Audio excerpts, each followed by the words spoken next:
बिस्मिल्लाहिर्रहमानिर्रहीम। अस्सलाम वालेकुम। होता है शब व रोज़ तमाशा मेरे आगे। मैं हूँ अयाज़ अकबर यूसुफ़ज़ई और आप देख रहे हैं तमाशा।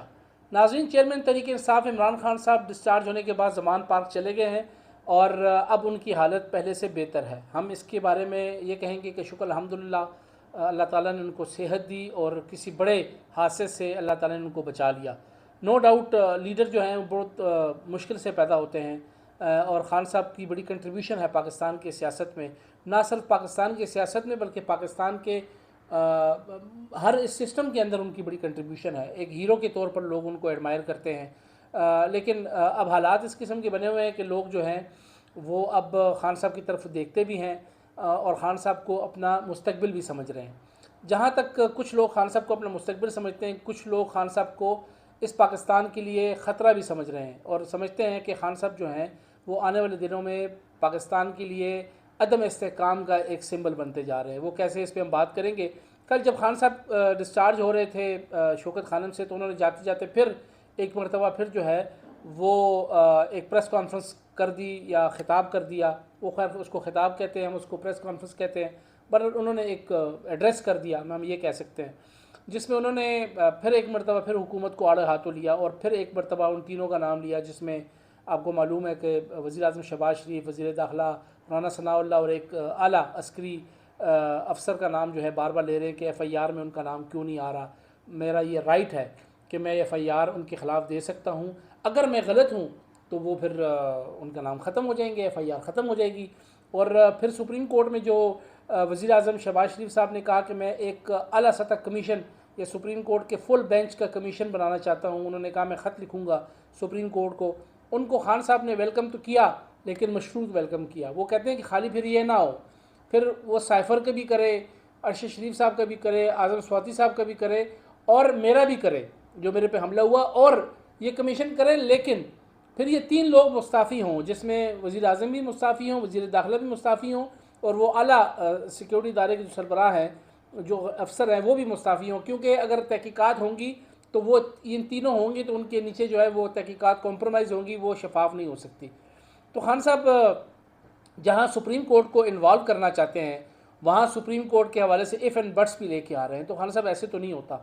अगर आपने मतलब क्या कहते हैं उसको, काम करवाना है, अगर आप कुछ किसी जगह पे तो आके आप भी रुके ना। अगर एक दफ़ा सुप्रीम कोर्ट का नाम लेते हैं बार बार, सुप्रीम कोर्ट अगर हुकूमत खुद चाह रही है तो आप कहते हैं कि उनको घर चला जाना चाहिए। मतलब इस तरह तो नहीं होता। आप होने दें, सुप्रीम कोर्ट पे एतमाद रखें। सुप्रीम कोर्ट अगर समझेगी कि ये तहकीकात कॉम्प्रोमाइज़ हो रही हैं या इस पर इन्फ्लुएंस हो रहा है, सुप्रीम कोर्ट के पास पावर है, वो कहेंगे ठीक है भाई, आप तीनों स्टेप डाउन करें जब तक ये तहकीकात नहीं होती है। सुप्रीम कोर्ट का इख्तियार वो है, सवाबदीद है। अगर सुप्रीम कोर्ट समझती है कि भाई इन तीनों को नहीं होना चाहिए और हमारी तहकीकात में खलल आ रहा है, तो सुप्रीम कोर्ट उनको हटा देगी। और अगर सुप्रीम कोर्ट समझती है कि नहीं, इन तीनों के होते हुए भी शफाफ तहकीकात वो करने में कामयाब होते हैं, तो लेट देम डू। आप क्यों इसमें अपनी शराइत रख रहे हैं? इसका मतलब है कि दाल में कुछ काला है।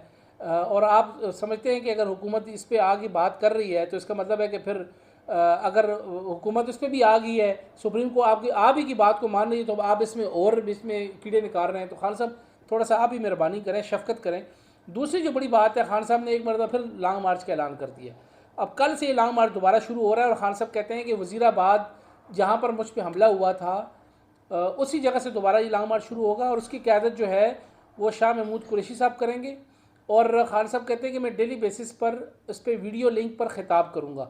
और ख़िताब वो कहाँ से करेंगे? ज़मान पार्क से करेंगे। और वो कहते हैं 10 से 14 दिनों में ये लॉन्ग मार्च जो है रावलपिंडी पहुँचेगा और फिर वो खान साहब ख़ुद रावलपिंडी पहुँच के फिर जब भी इस्लामाबाद में इंटर होना है इस लॉन्ग मार्च में, तो खान साहब कहते हैं फिर मैं इसको खुद लीड करूँगा।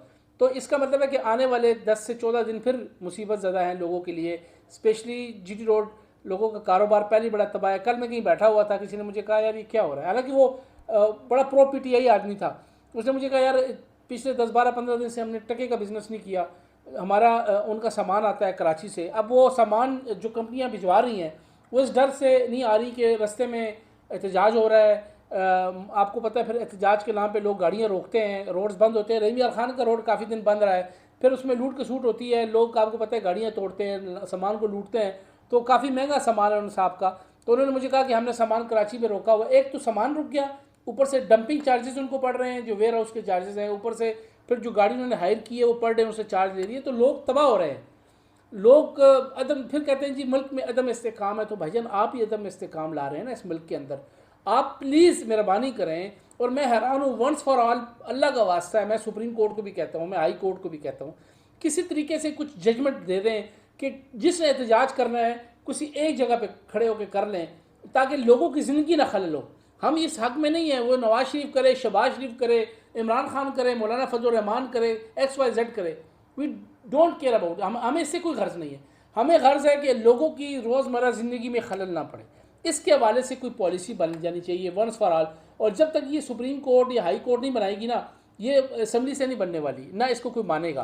तो मैं अपने इस वीलॉग के ज़रिए सुप्रीम कोर्ट से इल्तिजा करता हूँ कि मेहरबानी करें, आप इसमें इंटरवीन करें, इन तमाम पॉलिटिकल फोर्सेस को, कोई भी हो, उनको बाउंड करें।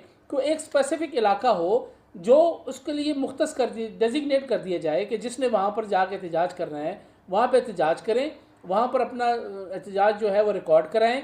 1 दिन बैठे, 100 दिन बैठे, उनका अपना इख्तियार है, लेकिन लोगों की ज़िंदगी में तो खलल ना डालें यार। एक आम आदमी, ले मेन, आपने उस दिन देखा एक बच्चे की बाइक जला दी इन्होंने, किसी की, देखिए रेडी वालों का काम नहीं चल रहा। वो आदमी जो दिन में 500 से 600 रुपये मजदूरी लेता है, उसकी दिहाड़ी बंद हुई हुई है, कंस्ट्रक्शन का काम रुका हुआ है, ट्रांसपोर्टेशन रुकी हुई है, सप्लाई रुकी हुई है, पेट्रोल डीजल की सप्लाई रुकी हुई है, अनाज की सप्लाई रुकी हुई है, खाम तेल की सप्लाई रुकी हुई है, हर चीज़ रुकी हुई है। कोई बंदा रिस्क लेने को तैयार नहीं है। वो कहते हैं जब GT रोड पे हम आएंगे कुछ भी हो सकता है गाड़ी रुक गई, ट्रैफिक, अब कल फिर ऐलान हो गया है कि जी वो लॉन्ग मार्च शुरू हो रहा है, फिर ये मामला शुरू हो जाएगा। फिर ऊपर से सोने पे सुहागा, परवेज़ खटक साहब ने कल ऐलान कर दिया है कि जी हम इस्लामाबाद के दाखिली और खारिजी रास्ते बंद करने लगे हैं, तो हो सकता है कि वो आज से ये भी कार्रवाई हो जाए। तो मतलब बिल्कुल आइसोलेट करेंगे इस्लामाबाद के रहायशियों को। इनका क्या कसूर है यार? इन्होंने क्या बिगाड़ा है आप लोगों का? या जो आम आदमी, उन्होंने आपको क्या बिगाड़ा है? उसमें क्या PTI वाले लोग नहीं है? क्या PTI वाले लोग बीमार नहीं होते?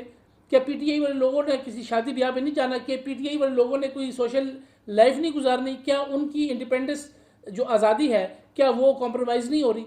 आप यकीन करें, ये पीछे एहतजाज हुए कुछ दिनों में, तो हमारे पास कोई वीडियोज़ आई हैं जिसमें किसी की बच्ची को उठा के लेके जा रहा है, किसी की माँ बीमार है, वो उन्होंने इतने हटधर्म है, उन्होंने रिक्वेस्ट की एक एम्बुलेंस को जगह दे, उन्होंने कहा किसी और रास्ते से जाए। और खुदा के बंदो, क्या आपके घर में कोई बीमार नहीं होगा? डरो उस दिन से जिस दिन आपके घर में कोई मौत के करीब होगा।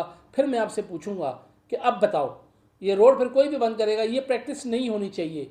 इसलिए कहता हूँ कि मेहरबानी करें, ये लॉन्ग मार्च, शार्ट मार्च, फलाना मार्च, टिमकाना मार्च, इसको वंस फॉर ऑल इसको महदूद कर देना चाहिए। जैसे इंग्लैंड में है, हाइड पार्क आगे पीछे जिस कुछ जगह बनी हुई हैं, वहाँ जाए, एहतजाज करें, कैमरे लगे होते हैं, अपना प्रोटेस्ट करें ना। लोग पीसफुल प्रोटेस्ट करते हैं। जमहूरी और जो अच्छे लोग होते हैं, जो पढ़े लिखे लोग होते हैं, लिटरेट लोग होते हैं, एक डेवलप कंट्रीज़ के लोगों की तरह बिहेव करें, अनपढ़ जाहिलों की तरह ना करें, मुंह उठाए टायर चलाना शुरू करें। और दूसरा, सरकारी इमला को नुकसान पहुंचाते हैं, प्राइवेट लोगों की गाड़ियां चलाते हैं। भाई नुकसान किसका है? क्या ये इंडिया से आए हुए हैं? क्या ये जो आम आदमी है, क्या ये अल्लाह माफ़ करे किसी दुश्मन की औलाद है जिनको आप मारते भी हैं, उनका सामान भी जलाते हैं? तो लगे हाथ आपको ये बताते जाएं कि अब FIR जो नहीं हो रही थी, उसमें सुप्रीम कोर्ट की आज हियरिंग हुई है, जिसमें उन्होंने कहा कि 24 घंटे के अंदर आप FIR दर्ज करें। जो फैसल शाहकार है, IG पंजाब, उन्होंने पेश होकर कहा कि पंजाब हुकूमत ने मुझे रोका हुआ है FIR के हवाले से।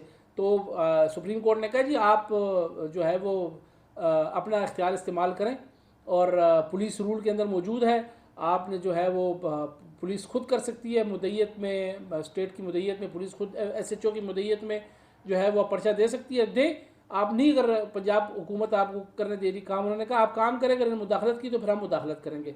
तो उम्मीद है कि ये जब आप ये जो वीलॉग आप सुन रहे होंगे तो FIR होगी उस वक्त तक। अभी तक तो ऑर्डर हो गया है, क्योंकि मैं भी इसको रिकॉर्ड कर रहा हूँ, तो सुप्रीम कोर्ट ने ऑर्डर दे दिया 24 घंटे। उन्होंने कहा नहीं होगा तो फिर हम 100 मोटर लेंगे। तो अब हालात अजीब तरफ जा रहे हैं। लोग जो है वो बहुत तंग आ गए, PTI वाले भी तंग आ गए। जो प्रो PTI वो भी कहते हैं यार वंस फॉर ऑल ये ऊँट एक करवट बैठ जाए, करना क्या है? कभी कहते हैं एहतजाज करो। फिर दूसरी बात ये कि जो वो क्या नाम है उनका, अहमद डोगर साहब, उन्होंने एक ऑडियो मैसेज ग्रुप में डाल दिया है कि जी ऑर्डर है ऊपर से कि जी तमाम जो पार्लियामेंटेरियंस हैं वो अपने रीजन के सदूर के साथ मिल के कोऑर्डिनेट करें और रोड बंद करें, एहतजाज करें, फलाना करें। और भाई क्या हो गया यार? कहाँ पर आप, किस माशरे में आप लोग रहते हैं? किस माशरे के लोग हैं आप कि रोड बंद कर दो? रोड बंद करने से क्या होगा? मुझे एक बात बताए, क्या वज़ीर आज़म शहबाज शरीफ को प्रॉब्लम होगी? क्या राना सनाउल्लाह को प्रॉब्लम होनी है? या इस्टेब्लिशमेंट को प्रॉब्लम होगी, मुझे और आपको प्रॉब्लम होगी, एक आम आदमी को, एक रेडी वाले को प्रॉब्लम होगी, एक आम जो मजदूर कार है उसको प्रॉब्लम होगी, एक जो ट्रैवल कर रहा है उसको प्रॉब्लम होगी। को थोड़ा सा अपने रवैयों पे गौर करें यार। आपने और मैं बार बार ये बात करता हूँ कि खुदारा हमारे अपेक्स कोर्ट्स जो है उनको हमें इनको इंटरवीन करना पड़ेगा, ये थोड़ा सा इस मामले में आए, थोड़ा सा अपना रोल प्ले करें और वंस फॉर ऑल जो है इस मामले को ख़त्म कर दें, आज ही ख़त्म कर दें, अभी ख़त्म कर दें और ये बता दें कि ये चले नहीं, ये एहतजाज नहीं चलेगा इस तरह।